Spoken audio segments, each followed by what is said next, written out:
I often wonder when I'll get over this. My fiancée and I were together for 6 years. I proposed to her during COVID, not knowing that she was already having an affair when she accepted my proposal. It's baffling, right?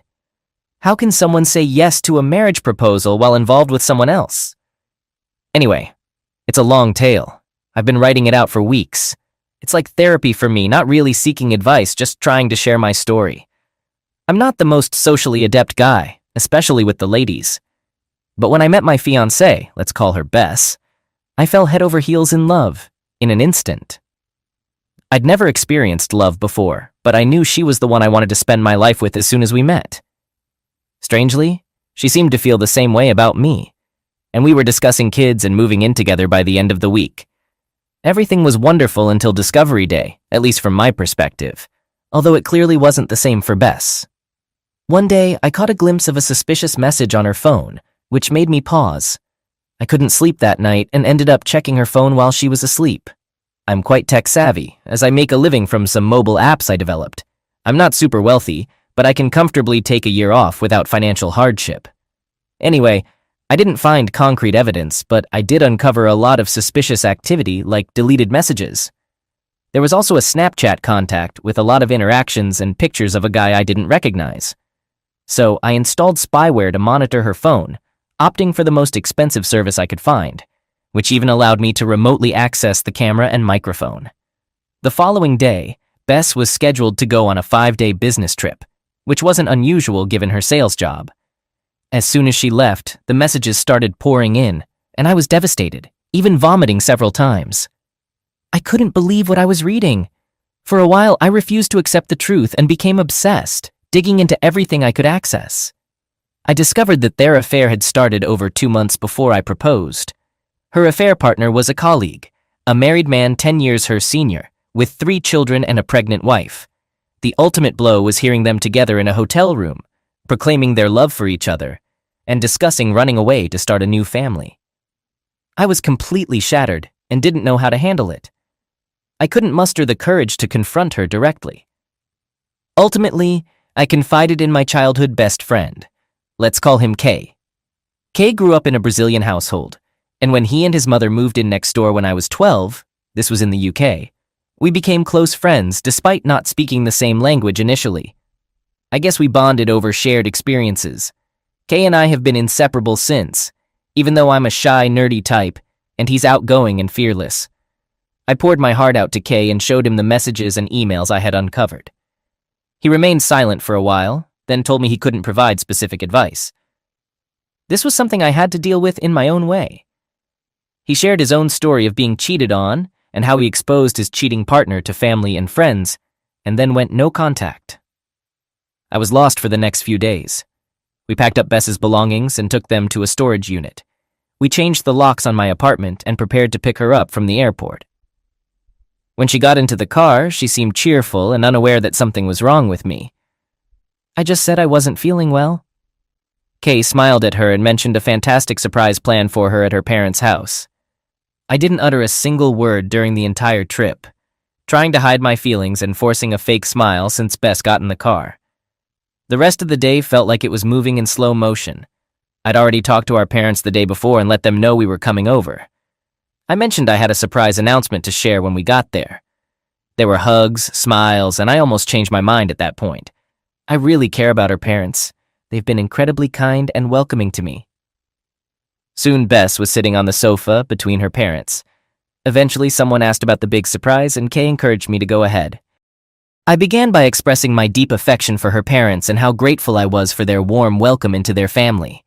Then I got choked up for a few minutes. I had a whole speech prepared, eloquent and well-composed, but I completely forgot it, so I blurted out the truth. I revealed that Bess had been cheating on me with a coworker who had kids, and his wife was 7 months pregnant. The engagement was off, the wedding was canceled, and our relationship was over. I told Bess that her belongings were in a storage container, and I dropped the key on the floor. It was a farewell forever. I left while everyone sat there in stunned silence. I heard Kay tell them that I needed time to heal and not to contact me unless absolutely necessary. In the car, Kay suggested I post the same message on our Facebook group, where we had been planning the wedding. Everyone, including both our families and friends, posted similar messages before leaving the group. Kay kept telling me he was proud of me and that one day I'd look back and be glad I stood up for myself. But at that moment, I just felt numb. Nothing about this situation felt good or real. Our next planned stop was to visit the affair partner's wife. When she opened the door, I blurted out everything without even introducing myself. I think she even slapped me at some point. As I handed her a thumb drive with the evidence, her husband appeared from behind her. His wife immediately started yelling at him to leave and not come near her. He tried making excuses, but when he took a step forward, Kay confronted him, saying, "You heard the lady, get out." After some back and forth, he eventually packed a bag and left. Kay talked to his wife for a while I was trying to process the chaos in my own mind. In the end, we were invited inside Kay's mother's house, and we agreed to stay there until her father could pick her up the next morning. She was afraid her husband might return, and she didn't want to be alone. I felt like I had become invisible. No one acknowledged me, and I sat there crying silently. I understood her situation was much worse than mine, as I wasn't married and didn't have children. Eventually, they all fell asleep, while I continued to cry quietly. I decided I wanted to end it all. I began searching for pills, but I couldn't find any. I was struggling to comprehend the situation. Her father arrived at 5:30 in the morning, and I opened the door for him. He calmly asked me some questions and checked on my well-being before going inside to find his daughter. I just stood there holding the door. Shortly after, Kay came out to talk to me. I stared at him for a moment, then passed out. I woke up in the hospital, and it's been 3 months since all this happened. Kay stayed with me during the first few weeks after I returned home because he was worried I might attempt bad things again. I haven't spoken to my ex-fiancée since. I changed my phone number, blocked her email address, and restricted access on social media. She's come to my door many times, talking through it for hours. She apologizes and begs for forgiveness. She said she ended the affair and that the affair partner's wife reported them to HR, which resulted in her losing her job. Hey guys, this marks the end of part 1 of the story. We're about to continue with part 2, but before we do, as usual, I'd like to ask those who haven't subscribed to please click that subscribe button. Your support means a lot to us and encourages us to present stories in better ways. Now let's move on to the updates. Update. I eventually decided to talk to her parents to see if they could help stop her from coming to my door. I don't care about her reasons or what she wants. I've realized that my perception of her and who she really is are entirely different. I just want her out of my life so I can move on. Before I was ready to speak to her parents, her dad came to my door. He brought a 6-pack of my favorite beer and asked if we could talk. I agreed and told him I was on my way out, suggesting we could walk and talk. I didn't want him inside, not only because my apartment was a mess, but also because I didn't want to risk her suddenly showing up at the door. He opened 2 bottles of beer and we began to chat. Initially, he apologized on behalf of his daughter and mentioned that both his wife and daughter had pressured him to talk to me. He said his daughter was spoiled and selfish, and he hoped she would finally face the full consequences of her actions and maybe become a better person in the future. I asked him if everything was okay between us, and he assured me there were no problems. He even jokingly suggested it might be time for me to get a divorce. Apparently, their confrontation didn't go well after he met me, but this time, he was determined not to back down. It seemed like a long overdue fight for him. As for Kay, he's been a great support, as always.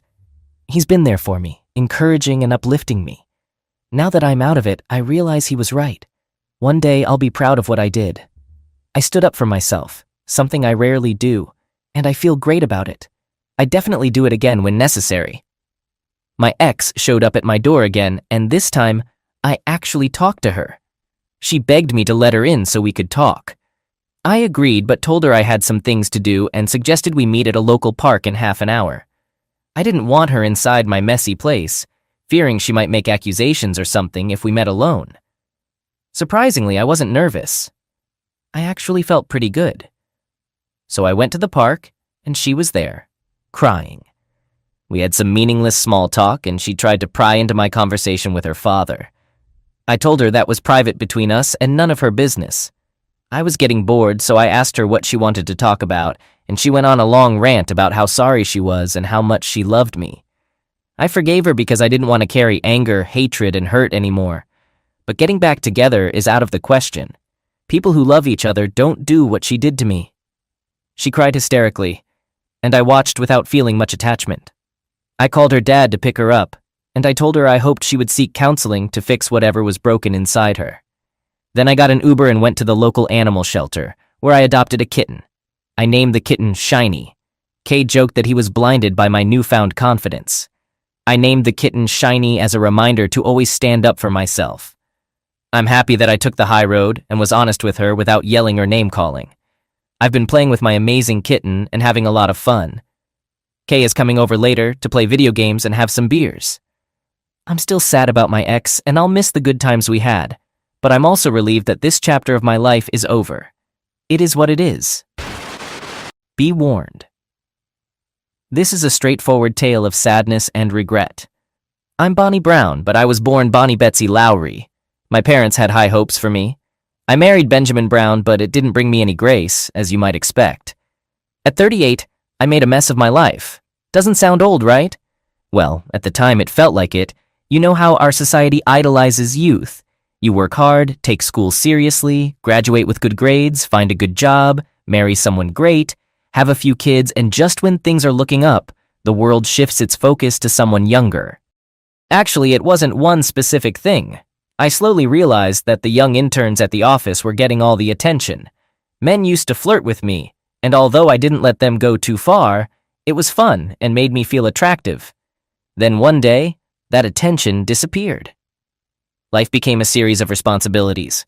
Work demanded more from me, and my kids needed help with their daily tasks. There were chores, bills, and countless other things. Sure, my husband helped a lot, but I still felt like the weight of the world was on my shoulders. In hindsight, I might have been depressed, but I can't say for sure. All I know is that I was drowning in obligations, stuck in an unchanging routine. I must have lost my mind. I'd give anything to have that life back, even just for a day, but I can't because I've lost it all, including my soul. On March 5th, a Wednesday, I was called into the director's office. In 17 days on a Monday, I had to go to New York for a week of training. It was like my company's version of management school, a sign that they saw potential for my promotion. I was on the rise, and I eagerly shared the news with my family. They were supportive, filled with questions and encouragement. I went shopping using Ben's credit card and bought new clothes for the trip.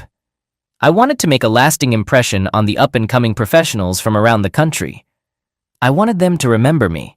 Well, they certainly remember me now. Sunday arrived, and I left for the airport after a quick goodbye to my family. I thought they'd understand that I'd be busy with classes and staying at the hotel. I settled into my room, met some people during dinner, and had drinks with Janet, Donna, and Jim. Jim and I even danced. It was a refreshing change from my routine, and I convinced myself it was nothing special. But the guilt crept in, so I excused myself for the night. I realized I hadn't called home, but it was too late to make that call. Despite my emotions, I stayed focused on the classes. Every evening we met at the bar for drinks. I danced with many men, but Jim held my attention.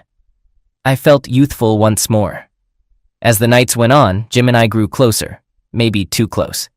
We danced for hours, and one night we never even made it back to the dance floor. We even had a passionate encounter before parting ways. I felt young and reckless, as if I had no responsibilities. Occasionally, guilt crept in, but Jim diverted my thoughts. Looking back, he offered nothing my husband couldn't provide. His kisses weren't romantic, and his voice didn't soothe. All he gave were 2 nights of passion and a quick encounter before leaving. On the flight home, returning to my life, reality wondered me hard. I had cheated on my husband, the man I loved, with a near stranger, and I did it without remorse. Worse, I did it in front of others who silently judged me, not out of jealousy, but disappointment. In just a few days, my reputation would be ruined, and I'd be labeled as promiscuous in every office nationwide. It was only a matter of time before news of my actions reached my workplace. I worried about how to keep this from Ben. Even though he wasn't particularly close to my co-workers, he did attend company events occasionally, like Christmas parties and barbecues. Sooner or later, someone would spill the beans, and then what could I do? Somebody would eventually spill the beans? And then what would I do? Even worse, what if I had contracted a disease? Dread consumed me for the rest of the flight. It felt like my fate was sealed, and it was just a matter of time before my life, my husband, my kids, and my home were all in jeopardy. I tried to think of a way to put that week behind me, but I couldn't. Adding to the stress, I didn't even have his cell phone number. He was just a man who desired me more than those young interns, someone I could enjoy for a few days without any responsibilities. From that point on, I was walking on thin ice. The plane brought me closer to my fate, and I saw no way out except to face it and deal with the consequences. I considered telling Ben and throwing myself at his mercy, but what if he couldn't forgive me? I knew I could never forgive myself if I were in his shoes. When I finally got home, I knew that Ben would want. I had been away for nearly a week, and turning him down would hurt him. But the fear ate away at me. What if I had contracted something during that week? If I gave it to Ben, he'd surely figure it out, and I'd be worse than anyone in his eyes. My heart raced uncontrollably, and for a moment I entertained the thought of having a heart attack, hoping it would somehow spare me from the impending disaster. But luck was not on my side. The drive home was agonizing. With every mile, it felt like I was marching toward my own doom, and I had no way to stop it. As I walked through our front door, I hoped it would still be our front door. I was greeted by the joyful cries of, "Mommy's home!" 3 children rushed to hug me, and my husband showered me with kisses. Everyone was smiling, eager to hear about my week, what I had experienced, what I had done, and what it was like. I nearly broke down right then and there, but I managed to keep my composure. What had I done? How could I tell them what I had done? I looked from child to child and saw nothing but love. My husband was thrilled by my return.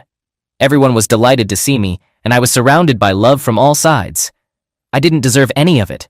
I had betrayed them all. I put on a brave face and told them all about the course, the meals, and the sights and sounds of the city.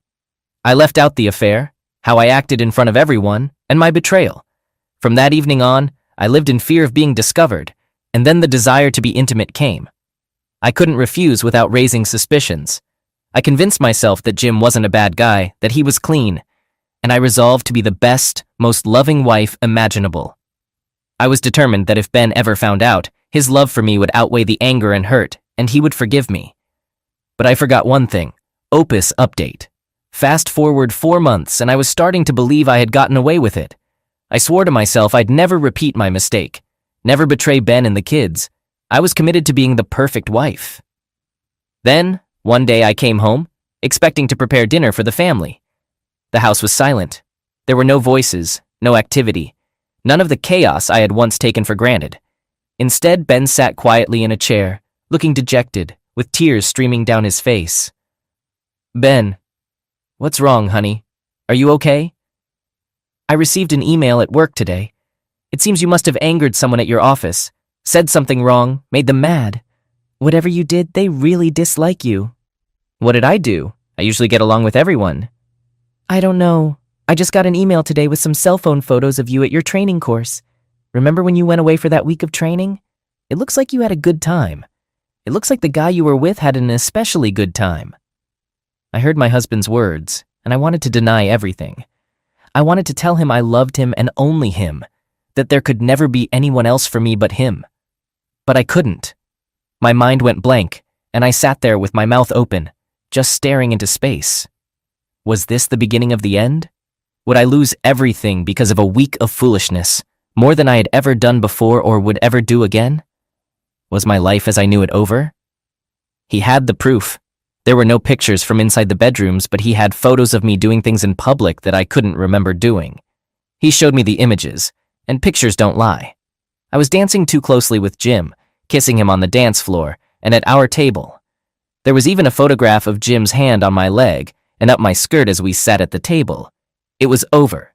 My fate was sealed. I confessed everything and begged for forgiveness. Ending number 1. I had to try. Tears in my eyes, I said, "Ben, I am so very sorry. I want you to know that nothing like this has ever happened before, and it will never happen again. Sweetheart, I love you so much. I love the life we have together. Please, please give me a second chance. I promise you won't regret it. I'll make you forget the one and only time I ever did something so stupid. You won't regret it. I promise." Believe it or not, that's exactly what my loving, amazing husband did or tried to do. He didn't ask for more details. He didn't make me recount my actions or explain why. He just sat there and cried for hours as he slowly withered inside. I held him, kissed him, and assured him of my love, pledging to take away his pain and never hurt him again. I did everything I could to keep that promise. So I mentioned that I forgot one thing, right? I forgot that when you break a man's heart, you can't always mend it. This man who loved me unconditionally, who existed to make me happy, was broken beyond repair. He never smiled again. He never laughed again. We sometimes made love, but it felt like his mind was elsewhere, imagining me with someone else. I did everything in my power to heal him, but it was never enough. The kids grew up, got jobs, and moved away. We still slept next to each other, but there was a quiet sadness in the house. Eventually, I realized that it wasn't just the physical affair that had ruined my life. I had shattered my husband's sense of self-worth, his feeling of being loved, and his belief that his life had meaning. I came to a crossroads. I could either leave him, giving him the chance to find another woman who could rebuild the man I had destroyed, or I could stay and try my best to be a loving wife, even if he never saw me the same way again. I knew that leaving would only confirm what my infidelity had told him, that he was worthless as a husband and a man. So I stayed, and I watched this wonderful man slowly crumble until there was little left of the man I had married. Somehow my kids found out what I had done. Ben never told them. He wouldn't do that to them or me. How they found out, I don't know, but they did. It created a rift between us that never fully healed. They witnessed their father's slow decline, and they knew it was all my fault. You see, I never went through with the divorce I had contemplated on that flight home all those years ago. But I lost my husband and my children just as surely and completely as if they had all left me and moved away. Oh, they left me all right, but they never physically went away. Ending number 2. So, as I mentioned, I forgot one important thing, didn't I? I failed to realize that when you break a man's heart, you irreversibly change him. The man who once loved me unconditionally, who existed to make me happy, was now beyond repair. He tried, really tried. We had conversations, I poured my heart out, and we even sought counseling. All I wanted was to see him happy again, to wipe away the pain and disappointment I had brought into his life. But 6 months later, we decided to call it quits. I would have done anything to make him happy for the rest of my life, to make him forget. However, he had nothing left. I had taken it all from him and cast it away. Ben didn't move far, and he remained a part of our lives almost every day. Yet, he was no longer my loving husband. He devoted his time and heart to our kids and remained polite to me. But the joy and love were gone. Betrayal has a way of erasing a man's view of his wife as something special and unique, transforming her into something ordinary, something to be scorned. I never remarried or dated. The man I loved stayed in my life, though at a distance, and that was enough to sustain me. Ending number 3. 6 months later, it seemed like we were on the path to recovery. Those had been 6 tough, guilt-ridden months. Life at home was far from normal, yet the anger had subsided, and both of us cried less often. I'm certain there were moments when he considered giving up, but he never did. And I wouldn't either. I was ready to apologize for the rest of my life.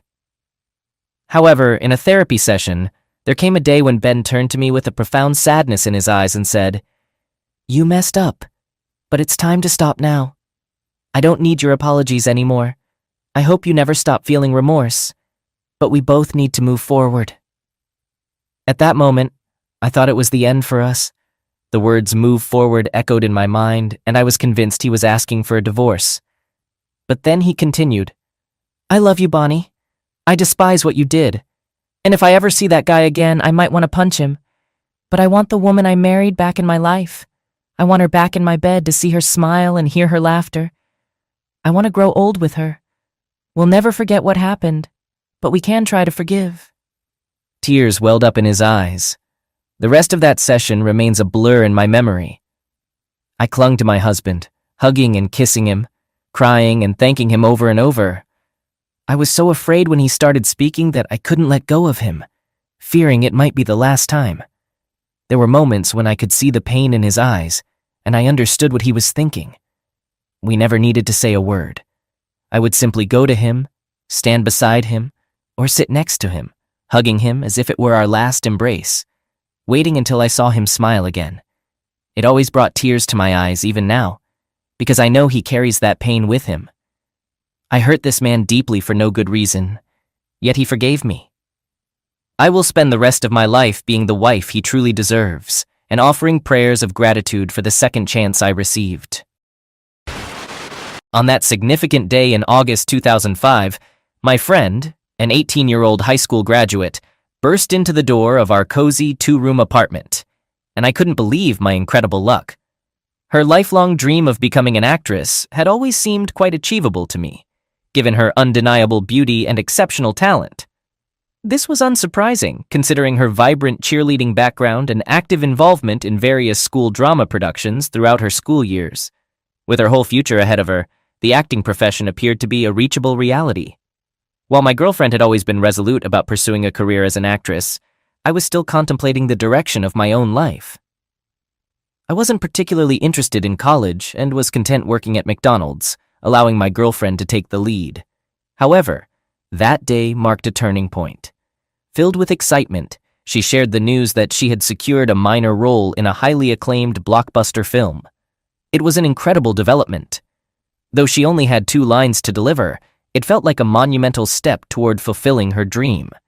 She explained that the lead role in this fantastic opportunity was being played by a regular customer from Hooters restaurant. After promising her a role, and even booking a ticket to St. Vincent and the Grenadines, I unquestionably believed in the opportunity that had arisen. Despite my naivety, I refrained from asking how she had managed to land such an incredible chance. In the evening, we gathered with friends to celebrate this momentous occasion. Each moment brought us closer to the allure and grandeur of Hollywood. Eager to have me accompany her on this journey, she reached out to a mysterious sponsor who generously purchased a ticket for me as well. Her happiness was infectious, and I had never seen her so elated before. Upon arriving in St. Vincent and the Grenadines, we were met with opulence. Checking into a luxurious hotel for 4 days was a thrilling experience. While my girlfriend was occupied with her scenes for 2 of those days, I didn't mind. I made the most of the opportunity, soaking up the atmosphere of stunning beaches and basking in the warm sun. The remaining days felt like an uninterrupted vacation, filled with beach excursions, lively parties, and even encounters with celebrities involved in the film production. It was like a dream come true. All of this served as motivation that fueled our desire for the glamorous lifestyle that the film industry offered. Upon returning to Pennsylvania, we couldn't shake off the allure of that world. We knew that our path led to Los Angeles, where my friend could wholeheartedly pursue her dreams in the film industry. Her time in St. Vincent and the Grenadines had allowed her to forge valuable connections with influential individuals. Furthermore, she firmly believed that upon our return to Pennsylvania, we should use the $15,300 she earned to embark on this incredible journey. Using a portion of her earnings from the film, we managed to secure a modest apartment in Los Angeles, brimming with hope and anticipation. We were stepping into a new chapter of our lives. Days turned into months, and my girlfriend faced the challenging task of securing significant film roles in this bustling city. Every morning, she woke up early and attended auditions in the hope of achieving a long-awaited breakthrough. Unfortunately, she mainly came across minor roles in local business advertisements that offered meager compensation, falling short of our expectations. As her earnings from the movie role began to dwindle, we found ourselves needing to invest in new clothing and photographs for auditions. Recognizing the need to support ourselves, I decided to take a job at a fast food restaurant.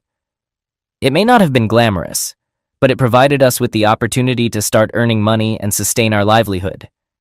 As our savings dwindled, I witnessed her hopes and dreams gradually fade in her eyes. Every evening we returned home burdened by the weight of rejections and disappointments, as she came face to face with the harsh realities and fierce competition of the film industry in Los Angeles. In our small Pennsylvania town, she had been considered the epitome of beauty. But in this sprawling city, beauty was commonplace.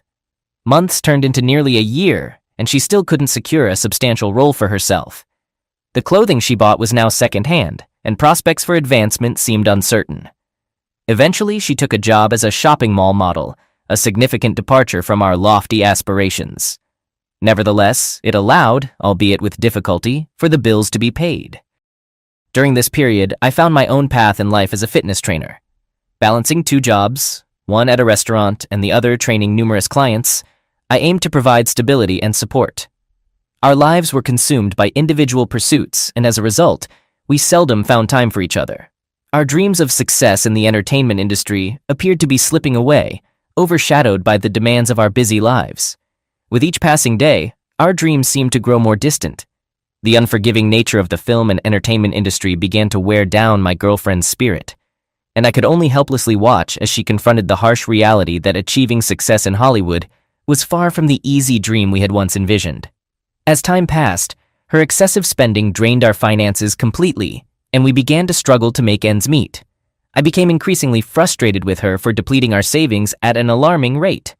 Finally, we managed to replenish our depleted savings. It happened unexpectedly when I was rummaging through her purse searching for something and stumbled upon a bundle of $1,500.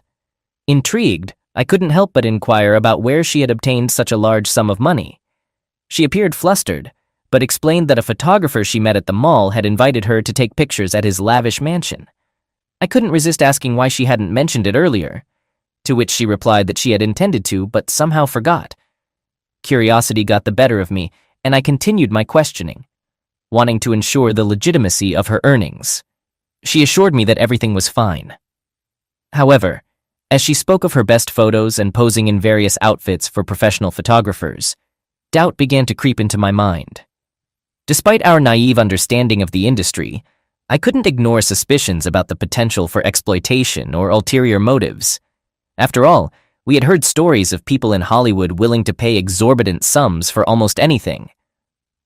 I grew curious and asked her to show me the photos. To my surprise, she mentioned that producers rarely provided copies, and it would take some time before anything would be known about the photo shoots. In my naivety, I accepted her explanation without delving deeper into the matter. This situation persisted for the next 2 years.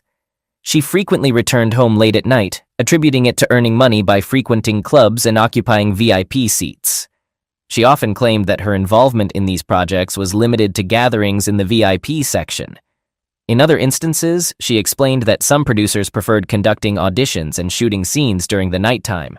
However, as her nocturnal escapades became more frequent, a sense of unease settled within me. Worries about her safety and the company she kept began to overwhelm me. She tried to allay my concerns, arguing that she wasn't the only one engaging in such activities, and that many of her friends were compensated similarly. But suspicions persisted in my mind, causing me to question the reality of her actions. Over time, I began to take notice of the company she was keeping, which primarily consisted of individuals typically associated with the adult film industry. Yet, in my naivety, I believed they were simply models. She defended herself by explaining that she had no control over her work schedule, as producers dictated her whereabouts and responsibilities. I tried to logically assess the situation, convincing myself that some producers might genuinely prefer nighttime shoots. All of this seemed to align logically with my limited understanding of the industry.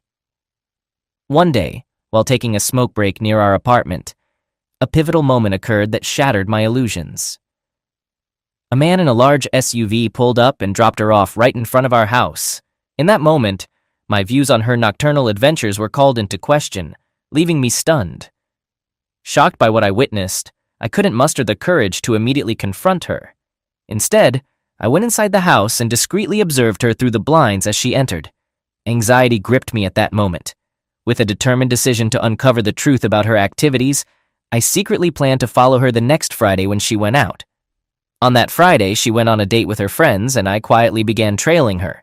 In the end, she ended up at a club with a long line outside. To my surprise, the club's promoter granted my girlfriend and her friends special privileges, allowing them to bypass the long queue and enter the establishment swiftly. In my quest for answers, I reluctantly had to bribe a bouncer generously to gain entry. Inside the club, I carefully scanned the crowd, desperately searching for her. Finally, I spotted her in the VIP section, chatting animatedly and enjoying drinks with her friends. It seemed to match her earlier explanation, and I lingered there for a while. As I began to grow tired and prepare to leave, doubts about the man in the SUV still nagged at me. But those doubts quickly vanished when I realized it was just an Uber Black, and I felt foolish for suspecting betrayal. After scolding myself for being paranoid, I convinced myself that everything was fine and returned to my normal routine. At the time, I worked as a fitness trainer and also dabbled in multi-level marketing, selling dietary supplements and insurance.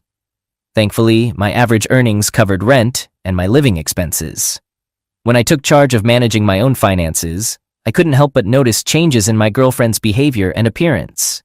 She became more secretive about her financial matters, which raised concerns for me.